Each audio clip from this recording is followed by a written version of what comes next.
In Moscow, the Mafia show, a game of life and death coupled with virtual reality, has become boring for the people living in 2072. To increase viewer ratings, the Game Master prepares more surprises for its 57th season. The 11 new participants must face challenges they've never encountered before, especially in conquering their greatest fears for survival. The 57th season of the Mafia show begins. There are 11 participants, 9 are civilians and 2 are Mafia. The game's goal is to reveal the Mafia in every voting round for the prize money of 1 billion rubles. However, if a civilian is voted out instead of a Mafia, that person will be sent to face his greatest fears in virtual reality. As a penalty, the Mafia will choose a civilian to eliminate for that round. The only way for them to survive is to defeat their greatest fears in a world the Game Master controls. After going over the game rules, the computer engraves barcodes on the participants' wrists to randomize who the Mafia and civilians are. Every participant has to prove that they are innocent civilians despite being the Mafia. The Game Master commences the introduction of participants. First is Luca, a wealthy investor who enjoys taking risks. Before the game begins, he changes his will so that if he perishes, his relatives won't inherit anything. Next is Ilya, an engineer diagnosed with a chronic illness. With only 3 months to live, he's risking his remaining time to secure money for his family despite his wife's strong disagreement, as she wishes to spend his remaining life with him and their children. The Game Master introduces Player 3, Mr. Butcher, and Player 4, Ivan, both transgressors. Regardless of their misdeed severity, if they survive the show, they'll be granted their freedom. Player 5 is Walter, a soldier. Before he can speak more, the Game Master introduces the others. Player 6 is Kate, who's here to face her past, while Player 7, Laura, expresses that she wants her old life back. Kieran, Player 8, cheerfully says that he wants to test his capabilities, and Player 9, Constantine, announces his belief that the game will reveal itself. Player 10, Peter, shyly states that he has no choice but to join the game. The last player, Marie, proclaims her desire to prove that the impossible is possible. After everyone's brief introduction, the Game Master gives them 10 minutes to vote on who they think is the Mafia. Mr. Butcher chooses Luca due to his age, and Walter argues with him, so Marie cuts them off gracefully, stating they need to use time wisely. She asks Constantine to give a fresh perspective, but the man abstains, so she takes the lead and votes for Kieran. Peter seconds the motion instantly, so Mr. Butcher comments that they seem to know each other. Because of this, the Game Master narrates the ballerina's past. Despite her success, she met with an unfortunate accident that severely injured her leg and ended her ballet career. To dance again, she has to undergo major surgery for the latest prosthetic leg, but it costs a fortune. Therefore, she risks her life in this game. With this, Kieran confirms if Peter knows Marie, and the older man states that they have known each other for years. The ballerina interjects to clarify that the man has nothing to do with her. Due to the turn of events, the players vote for Marie. Though Peter pleads with them not to choose her, even admitting he's a Mafia, the participants vote her out. When the votes are finalized, the Game Master reveals she is a civilian. She enters the virtual world, where she finds herself in the middle of the forest during a thunderstorm. The lightning chases her, so she runs away desperately until she reaches the cliff's edge. She musters her courage to jump off to survive, but she's hit by lightning mid-air and perishes. Amidst her hardships, the viewers watch apathetically, aside from the family members of the participants. Meanwhile, in the control room, the Game Master expresses his disappointment with such a predictable outcome. To continue the game, the system chooses a civilian, Mr. Butcher, as a penalty. He angrily yells at everyone and vows revenge. In the virtual world, the transgressor finds himself in a fighting arena. 2 burly men arrive and fiercely attack him. Mr. Butcher is disadvantaged due to the fighter's armor and weapons. He's kicked and slashed many times as the viewers get hooked on the intense scenes. Some of them get excited, while some find it unfair. The offender crawls and, fortunately, finds a glass bottle. He grabs it and uses the sand to obstruct his opponent's vision. He hits one of the men with the bottle and stabs the other with a broken piece, ending his enemies. Unfortunately, the adversaries keep reviving, and every time Mr. Butcher wins, another fighter spawns and pounces on him. With sheer determination, he ends every opponent, which shocks the Game Master. The bloody transgressor stands in the arena, screaming in victory and gaining the audience's respect.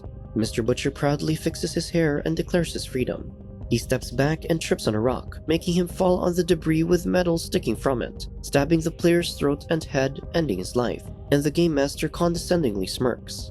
Afterward, the game resumes by starting an 8-minute voting round. Rather than figuring out who to vote as a Mafia next, Peter comments that Mr. Butcher deserves his fate. Constantine remarks he can predict the Mafia since he's the clairvoyant known as the Black Messenger, and he proclaims that it's Peter. The man questions Constantine for letting Marie be voted out if he already knows the truth, so the clairvoyant explains that his goal is to eliminate the other Mafia and reduce the number of civilians to have a bigger prize. This disgusts Peter and Walter, but surprisingly, Marie's admirer admits being a Mafia member and then confesses that Constantine is his partner.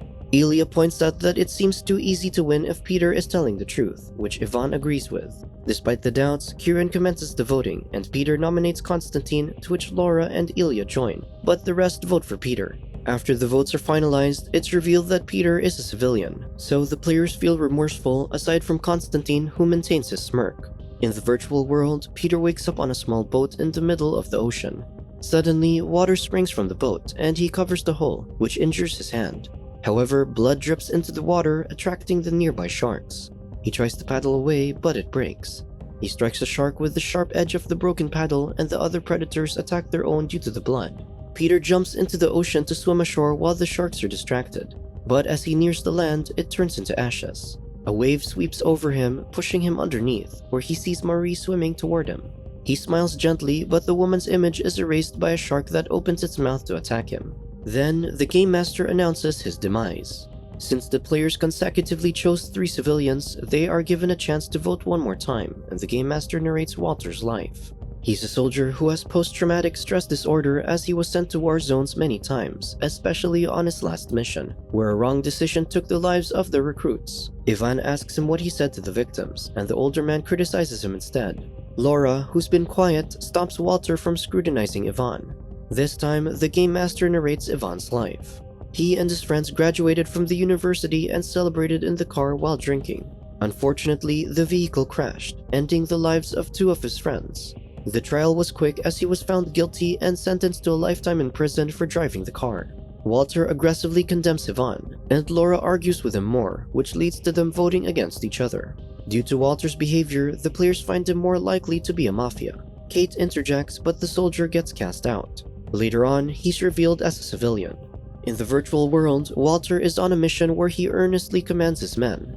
Due to the program's influence, he witnesses their tragic fate, so he goes into the battle zone to assist his men, but they all perish. The buildings around him warp, revealing enemy forces around him. With no bullet left, he stands tall and faces the shower of bullets as he declares his intent to reunite with his comrades. Once more, the players fail, so the Mafia can choose who to eliminate. This time, it's Laura.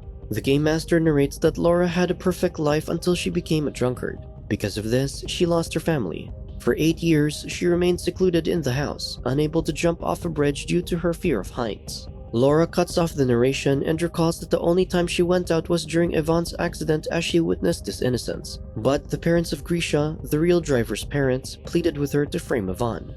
Ivan sincerely forgives her instead, which relieves Laura.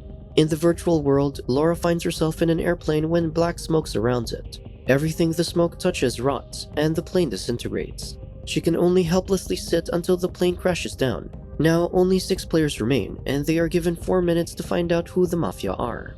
Constantine takes the lead by suggesting to vote for Ivan since he doesn't believe that he genuinely forgives Laura. However, Kate argues that Ivan is innocent. Constantine looks at her and speaks in riddles about her fear of losing ground, the need to jump, then, at last, finding a triangular light that may lead to safety. The woman remarks that these predictions are confusing and out of topic. Ilya butts in the conversation, saying that he doesn't trust Ivan somehow. Kieran intercedes by emphasizing that Ilya has minimal participation, which is suspicious. Constantine raises his voice, commanding people to vote Ivan out. Kieran suggests nominating the clairvoyant, but Ivan votes for Ilya instead. Therefore, Luca, Constantine, and Ilya nominate Ivan. Kieran and Kate vote for Constantine while Ivan votes for Ilya, which breaks the majority voting rule, so the Game Master gives them another 2 minutes to finalize their votes. This time, Kate, Kieran, and Luca choose Constantine, while Ilya's decision remains the same. Kieran urges Ivan to vote for the clairvoyant, but he refuses, so he still votes for Ilya. It's down to Constantine, who chooses himself, which surprises everyone, including the moderator. Luca sarcastically remarks that it's the first time something like this has happened. Constantine enters a virtual reality and finds himself going out of a door to a dark staircase. He coughs and stops to notice mirrors hanging in front of him. He sees his reflection as an old man with a wrinkled face. He looks at the other mirrors and sees the same, making him look down in sadness. Constantine walks down the staircase more, making him sicker and older. When he loses the strength to move forward, he stops to face the biggest mirror to see himself transition to his oldest version, but he just laughs. His coughing worsens, so he sits on the floor talking to the Game Master. He declares that his visions have come true, which can destroy the game. He believes that with this, the Mafia show will end since the contestants will be capable of beating him. He proclaims that dying old is the most beautiful end he can ever imagine. Then he passes away. The game continues, and this time, the system has chosen Ivan as the sacrifice since Constantine has broken the game's rule. Kieran expresses his disbelief as Kate sobs while Ivan's mom, who's watching at home, grieves over her son's tragic fate. Luca looks down in distaste, while Ilya remains indifferent. Ivan comforts Kate, telling her that at least he has cleared his name. He ends his speech by expressing his love for his mother and apologizing for the agony he has given her. In the virtual world, Ivan walks ahead of a firing squad. He finds himself by the sea with his mother for a brief moment. He smiles at her and the woman lovingly smiles in return. But he's brought back into the dark world as the guards fire bullets at him, taking his life instantly. This time, Luca leads the discussion of who to vote for. He highlights that they need to discover who the Mafia is to survive. They ask for Ilya's opinion, but he just comments about the closeness of Kieran and Kate. The Game Master narrates that Kieran is a polemicist who was dared by a friend to enter the Mafia show. Coincidentally, he met Kate the day before the show. On the other hand, the woman discloses all her fears to Kieran. Since she was raised in an orphanage, she trusts no one. Unbeknownst to both of them, they'd meet again in the Mafia studio. Due to this revelation, Luca tells Ilya that it's up to them to decide since the other two may be colluding. Unfortunately, time runs out, and they can't nominate anyone, so the system needs to choose who will be eliminated, civilian or Mafia. Soon after, the program chooses Kate, but all of a sudden, the polemicist jumps into Kate's game chair, declaring he's coming with her. For the first time, the Game Master stands from his chair and watches the monitor closely with extreme interest. The couple awakens in the virtual world of nothingness, just an endless sea of clouds and a glass floor that can break any moment and bring them to an infinite pit. Kieran steps towards Kate while coaxing her to believe in him, but the glass floor cracks with every step he makes. He stops moving and claims they both need to jump while reassuring Kate that he's there. They jump as the glass floor shatters completely. After a while, they find themselves in a desert. Knowing they need to escape, they look around and spot gleaming light on the triangular rock formation, similar to what Constantine predicted. They enter it and walk in a narrow valley of rocks. However, the stones evolve into a group of lava serpents that pounce on them.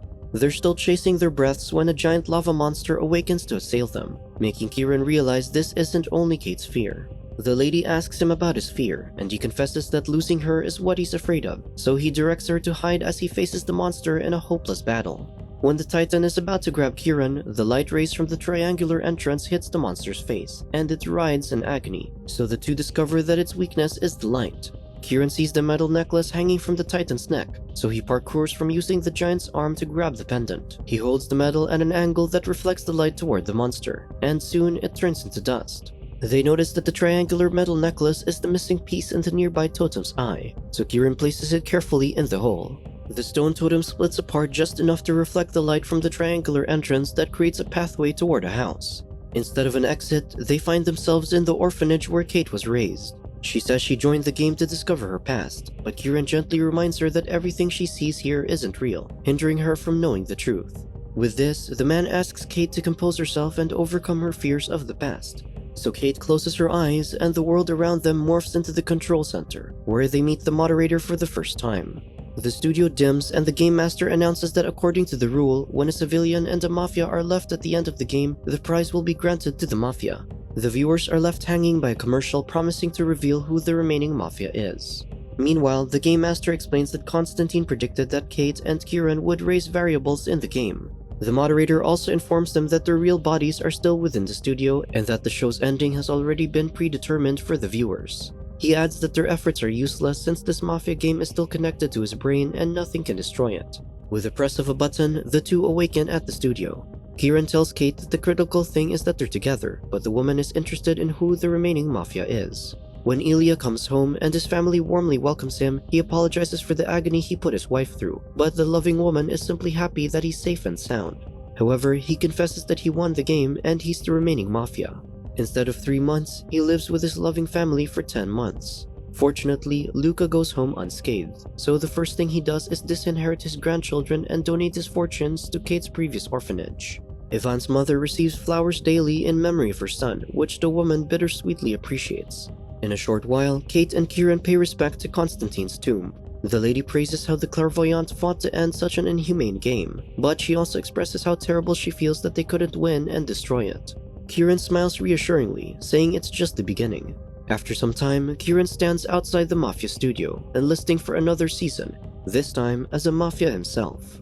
Subscribe to watch more videos like this, turn on notifications and leave a like to help the channel out. Thank you for watching.